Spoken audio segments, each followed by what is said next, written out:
learning Quran together. Bismillah, alhamdulillah, wassalatu wassalamu ala rasulillah. Surah Hud, ayat 6.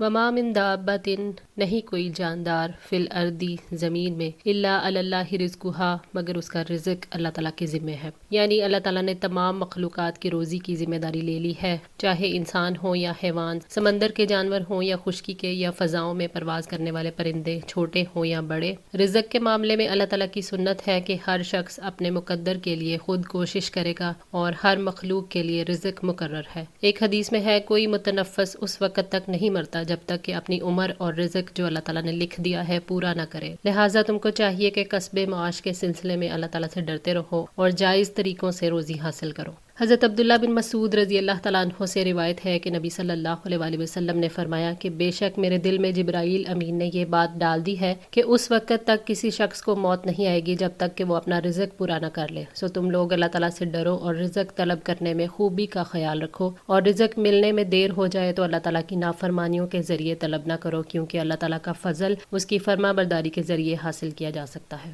حضرت ابو سعید خدری رضی اللہ تعالیٰ عنہ سے روایت ہے کہ آپ نے فرمایا کہ تم میں سے اگر کوئی شخص اپنے رزق سے بھاگے تو وہ اسے پکڑ لے گا جیسے کہ اسے موت پکڑ لے گی، وَيَعْلَمُ مُسْتَقَرَّهَا اور وہ اس کے ٹھہرنے کی جگہ کو بھی جانتا ہے، وَمُسْتَوْدَعَهَا اور اس کے سونپے جانے کی جگہ کو بھی، یعنی اللہ تعالیٰ ہر جاندار کے رہنے سہنے کی جگہوں کو، زمین پر چلنے پھرنے کے مقامات کو، ان کی قبروں کے گڑھوں کو اور ان کی زندگی کے گھروں کو بھی خوب جانتا ہے۔ اسے معلوم ہے کہ وہ زندگی میں کہاں کہاں رہیں گے، انہیں کہاں اور کس زمین پر موت آئے گی، اور اسے ان کا وہ گھر بھی معلوم ہے جہاں وہ ابتدائی پیدائشی منزلوں سے گزرے تھے، اور وہ گھر بھی جہاں سے وہ رحموں میں ڈالے گئے تھے۔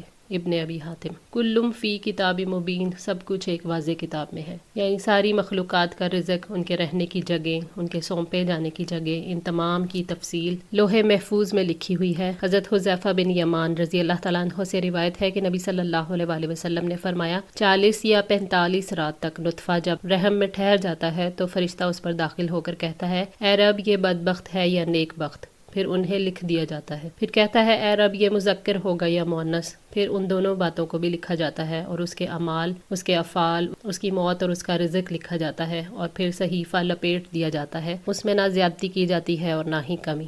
صحیح مسلم 6725۔ اسی طرح حضرت عبداللہ بن عمرو بن عاص رضی اللہ تعالیٰ عنہ سے روایت ہے کہ میں نے رسول صلی اللہ علیہ وآلہ وسلم کو فرماتے ہوئے سنا کہ اللہ تعالیٰ نے آسمان اور زمین کی تخلیق سے 50,000 سال پہلے مخلوقات کی تقدیر لکھی اور اس کا عرش پانی پر تھا۔ صحیح مسلم 6748۔ جب وہ ایک ایک جاندار کو روزی پہنچاتا ہے، دنیا میں ان کی تمام جگہوں کو اور موت کے بعد کے ان کے ٹھکانوں کو بھی جانتا ہے، تو پھر یہ کیسے ہو سکتا ہے کہ وہ ان کے قول اور ان کے فعل اور ان کے تمام حال سے بے خبر رہے۔ وَهُوَ الَّذِي خَلَقَ السَّمَاوَاتِ وَالْأَرْضَ فِي سِتَّةِ أَيَّامٍ اور وہی ہے جس نے آسمانوں اور زمین کو 6 دنوں میں پیدا کیا۔ اللہ تعالیٰ کے ایک دن کی مقدار کتنی ہے؟ فرمایا، وَإِنَّ يَوْمًا عِندَ رَبِّكَ كَأَلْفِ سَنَةٍ مِّمَّا تَعُدُّونَ اور یقیناً تیرے رب کے ہاں ایک دن اس 1000 سال کی مانند ہوتا ہے جسے تم شمار کرتے ہو۔ سورہ الحج 47۔ جس نے زمین اور آسمان کو 6 دنوں میں پیدا کیا، حالانکہ وہ پلک جھپکنے سے کم مدت میں بھی پیدا کرنے پر قدرت رکھتا ہے۔ تدریجی طور پر تخلیق میں حکمت ہے، اور اس سے یہ معلوم ہوا کہ وہ اپنے کاموں میں انتہائی نرم اور مہربان ہے، اور اس میں مخلوق کے لیے بھی سبق ہے کہ وہ اپنے کام کو مرحلوں میں انجام دیں۔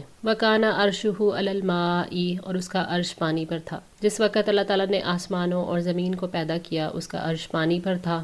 عرش 7ویں آسمان کے اوپر ہے۔ حضرت ابو ہریرہ رضی اللہ تعالیٰ عنہ نے بیان کیا کہ نبی صلی اللہ علیہ وآلہ وسلم نے فرمایا، اللہ تعالیٰ فرماتا ہے کہ بندو میری راہ میں خرچ کرو تو میں بھی تم پر خرچ کروں گا، اور فرمایا اللہ تعالیٰ کا ہاتھ بھرا ہوا ہے، اس کا خزانہ بے انتہا ہے، کتنا ہی خرچ ہو وہ کم نہیں ہوتا، رات اور دن اس کا فیض جاری ہے، اور فرمایا تم نے دیکھا نہیں جب سے اللہ تعالیٰ نے آسمان اور زمین کو پیدا کیا ہے مسلسل خرچ کیے جا رہا ہے، لیکن اس کے ہاتھ میں کوئی کمی نہیں ہوئی۔ اس کا عرش پانی پر تھا اور اس کے ہاتھ میں میزان عدل ہے جسے وہ جھکاتا اور اٹھاتا رہتا ہے۔ صحیح بخاری 4684۔ عرش بادشاہ کائنات کا تخت ہے اور وہیں سے وہ تمام کاموں کی تدبیر کرتا ہے۔ اللہ تعالیٰ اپنے عرش پر مستوی ہے۔ لیبلوکم، تاکہ وہ آزمائے تمہیں، ایکم احسن عملا، کہ تم میں عمل کے اعتبار سے کون زیادہ اچھا ہے۔ یعنی آسمانوں اور زمین کے پیدا کرنے کا مقصد جنوں اور انسانوں کی آزمائش ہے۔ اللہ تعالیٰ نے فرمایا الذی خلق الموت والحیات لیبلوکم ایکم احسن عملا وہو العزیز الغفور، وہ ذات جس نے موت اور زندگی کو پیدا کیا تاکہ وہ تمہیں آزمائے کہ تم میں سے کون عمل میں زیادہ اچھا ہے، اور وہ سب پر غالب بے حد بخشنے والا ہے۔ سورہ الملک آیت 2۔ اللہ تعالیٰ نے زندگی اسی لیے عطا کی کہ ہمارا امتحان ہو، اور موت اس لیے دے گا تاکہ امتحان کے بعد وقت ختم ہو جائے، پھر دوبارہ زندگی ملے اور پہلی زندگی کے اعمال کے مطابق جزا اور سزا دی جائے۔ حضرت فضیل بن ایاز رحمۃ اللہ نے فرمایا کہ سب سے اچھا عمل وہ ہے جو سب سے خالص اور سب سے صحیح ہو۔ پوچھا گیا کہ سب سے خالص اور سب سے صحیح سے کیا مراد ہے؟ فرمایا اگر عمل خالص ہو اور صحیح نہ ہو تو قبول نہیں ہوتا، اور اگر عمل صحیح ہو مگر خالص نہ ہو تب بھی وہ اللہ تعالیٰ کے حضور قبول نہیں ہوتا۔ صرف وہی عمل قابل قبول ہوتا ہے جو خالص بھی ہو اور صحیح بھی۔ خالص وہ عمل ہے جو خالص اللہ تعالیٰ کی رضا کے لیے ہو، اور صحیح وہ عمل ہے جس میں شریعت اور سنت کی پیروی کی گئی ہو۔ تفسیر سعدی۔ حضرت معاذ بن جبل رضی اللہ تعالیٰ عنہ کو جب نبی صلی اللہ علیہ وآلہ وسلم نے یمن کی طرف عامل بنا کر بھیجا تو انہوں نے عرض کیا یا رسول اللہ مجھے کچھ وصیت فرمائیے۔ آپ نے فرمایا تو اپنے دین میں اخلاص رکھ، تجھے تھوڑا عمل بھی کافی ہوگا۔ ولا ان کلتا، اور یقیناً اگر آپ کہیں انکم مبعوثون، کہ بے شک تم اٹھائے جانے والے ہو، من بعد الموت، موت کے بعد، لیقولن الذین کفروا، تو جن لوگوں نے کفر کیا وہ یقیناً ضرور کہیں گے ان ھذا الا سحر مبین، کہ یہ تو کھلا جادو ہے۔ اللہ تعالیٰ نے خبر دی ہے کہ موت کے بعد دوبارہ زندگی کے بارے میں آپ انہیں آگاہ کریں گے تو یہ آپ کی تصدیق نہیں کریں گے، پوری شدت سے اس بات کو جھٹلائیں گے اور کہیں گے کہ یہ تو کھلا جادو ہے۔ کافروں سے جب یہ سوال کیا گیا کہ زمین اور آسمان کس نے پیدا کیے تو انہوں نے جواب دیا کہ اللہ تعالیٰ نے، جیسا کہ اللہ نے فرمایا وَلَئِن سَأَلْتَهُم مَّنْ خَلَقَهُمْ لَيَقُولُنَّ اللَّهُ فَأَنَّىٰ يُؤْفَكُونَ، اور یقیناً اگر آپ ان سے پوچھیں کہ انہیں کس نے پیدا کیا تو یقیناً وہ ضرور کہیں گے کہ اللہ تعالیٰ نے، پھر وہ کہاں سے بہکائے جاتے ہیں۔ سورہ زخرف 87۔ کافر موت کے بعد کی زندگی کو نہیں مانتے، وہ اس عقیدے کو جادو قرار دے کر اس سے بچنے کی کوشش کرتے ہیں۔ وَلَئِنْ أَخَّرْنَا، اور اگر مؤخر کر دیں ہم، عنہم العذاب، ان سے عذاب کو، إِلَىٰ أُمَّةٍ، ایک مدت تک، مَعْدُودَةٍ، شمار کی ہوئی، لَيَقُولُنَّ مَا يَحْبِسُهُ، تو یقیناً وہ ضرور کہیں گے کہ کیا چیز اسے روک رہی ہے۔ یعنی اگر کافروں پر کچھ عرصے کے لیے عذاب موقوف کر دیں تو وہ یہ سمجھتے ہیں کہ یہ بس دھمکی ہے، اور کہتے ہیں کہ عذاب کو کس چیز نے روک رکھا ہے۔ اس طرح وہ فوری عذاب نہ آنے کو رسول کے جھوٹا ہونے پر دلیل بناتے ہیں، کیونکہ رسول ہی عذاب آنے کی وارننگ سناتا ہے۔ حضرت انس بن مالک رضی اللہ تعالیٰ عنہ سے روایت ہے کہ ابو جہل نے کہا تھا کہ اللہ اگر یہ کلام تیری طرف سے واقعی حق ہے تو ہم پر آسمانوں سے پتھر برسا دے یا پھر کوئی اور عذاب دے۔ اس وقت یہ آیت نازل ہوئی کہ اللہ تعالیٰ ایسا نہیں ہے کہ انہیں عذاب دے جب تک آپ ان میں موجود ہوں، اور اللہ تعالیٰ ان کو اس وقت بھی عذاب دینے والا نہیں جبکہ وہ بخشش مانگتے ہوں، اور کیا ہے ان کے لیے کہ اللہ تعالیٰ انہیں عذاب نہ دے حالانکہ وہ مسجد حرام سے روکتے ہیں۔